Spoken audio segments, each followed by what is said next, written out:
Park ఉండి పక్కన ఇంకా కొంచెం మేము ఎక్వైర్ చేస్తామంటే వాళ్ళకి ఇస్తాం.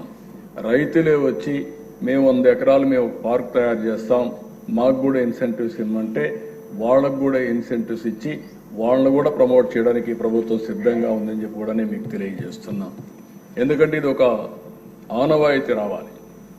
ఎప్పుడు కూడా రైతు భూమి ఇస్తే రైతుకు ఒక నమ్మకం రావాలి.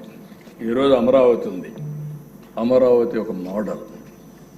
రైతులే రాజధాని నిర్మాతలు. ఈరోజు మీరు గుర్తుపెట్టుకుంటే అధ్యక్ష, ఒక నమ్మకంతో నేను పిలిపించా. ఆ రోజు ఆ పిలుపు వల్ల 33,000 ఎకరాల భూమి, 29,000 మంది రైతులు ఒక నమ్మకంతో ఈ ప్రభుత్వం పైన భూమి ఇచ్చారు. 5 సంవత్సరాలు వాళ్ళు పెట్టని ఇబ్బందులు లేవు, చాలా ఇబ్బందులు పడ్డారు, పోరాడారు, నిలబడ్డారు.